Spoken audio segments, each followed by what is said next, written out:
ನಮಸ್ತೆ ಎಜಿ ನ್ಯೂಸ್ಗೆ ಸ್ವಾಗತ.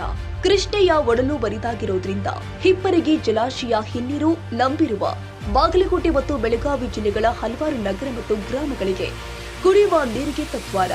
ಬಾಗಲಕೋಟೆ ಜಿಲ್ಲೆಯ ರಬಕವಿಬನಹಟ್ಟಿ ಅವಳಿ ನಗರಕ್ಕೆ ಈಗಾಗಲೇ ನೀರಿನ ಕೊರತೆ ಎದುರಾಗಿದೆ. ಜನ ಖಾಸಗಿ ಕೊಳವೆ ಬಾವಿ ಹಾಗೂ ನಗರಸಭೆಯ ಕೊಳವೆ ಬಾವಿಗಳನ್ನೇ ಅವಲಂಬಿಸಿದ್ದಾರೆ. ಇದೇ ಸಮಸ್ಯೆ ಮುಂದುವರೆದರೆ ಕೊಳವೆ ಬಾವಿಗಳು ಸಹಿತ ಬತ್ತಿ ಹೋಗುವ ಸಾಧ್ಯತೆ ಹೆಚ್ಚಾಗಿದ್ದು ಜನರಲ್ಲಿ ಆತಂಕ ಮನೆ ಮಾಡಿದೆ. ಅಲ್ಲಲ್ಲಿ ಸರ್ಕಾರಿ ಮತ್ತು ಖಾಸಗಿ ಕೊಳವೆ ಬಾವಿಗಳ ಮೂಲಕ ನೀರು ಸರಬರಾಜಾಗ್ತಾ ಇದೆ. ಕೆಲ ಕಡೆ ಖಾಸಗಿ ವ್ಯಕ್ತಿಗಳು ಕೊಳವೆ ಬಾವಿಯಿಂದ ನೀರು ಪೂರೈಕೆದಾರ ವಿದ್ಯುತ್ ಬಿಲ್ ನಗರಸಭೆಗೆ ಕಟ್ಟಲಿದ್ದು ಆತಂಕ ಪಡುವ ಅಗತ್ಯವಿಲ್ಲ ಎಂದರು. ಕೃಷ್ಣೆ ಖಾಲಿ. ಮಹಾರಾಷ್ಟ್ರದ ಜಲಾಶಯದಲ್ಲಿ ಇದ್ದಂತಹ ಸದ್ಯ 64 ಟಿಎಂಸಿಯಷ್ಟು ನೀರು ಮಾತ್ರವಿದೆಯೆಂಬ ಮಾಹಿತಿ ಇದೆ. 103 ಟಿಎಂಸಿಯಷ್ಟು ಸಾಮರ್ಥ್ಯ ಹೊಂದಿರುವ ಕೊಯ್ನಾ ಜಲಾಶಯದಲ್ಲಿ ನೀರಿನ ಮಟ್ಟ ಇಳಿಕೆಯಾಗಿರುವುದು ಮಹಾರಾಷ್ಟ್ರ ಹಾಗೂ ಕರ್ನಾಟಕ ರೈತರಲ್ಲಿ ಆತಂಕ ಹೆಚ್ಚಿಸಿದೆ.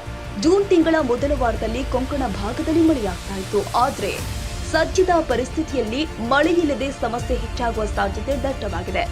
ನೀರಿಲ್ಲದೆ ಒಣಗಿದ ಬೆಳೆಗಳು, ಸಾಲ ಮಾಡಿಕೊಂಡು ಬೆಳೆಸಿದ ಕಬ್ಬು ರೈತನ ಹೊಟ್ಟೆಯ ಮೇಲೆ ಬರೆ ಎಳೆದಂತಾಗಿದೆ. ಕಳೆದೆರಡು 4 ವರ್ಷದಲ್ಲಿ ಕೊರೋನಾ ಅತಿವೃಷ್ಟಿಯಿಂದ ಕಂಗೆಟ್ಟಿರುವ ರೈತನಿಗೆ ಈಗ ಮಳೆಯಾಗದೆ ದೊಡ್ಡ ಸಮಸ್ಯೆಯ ಸುಳಿಗೆ ಸಿಲುಕಿದ್ದಾನೆ.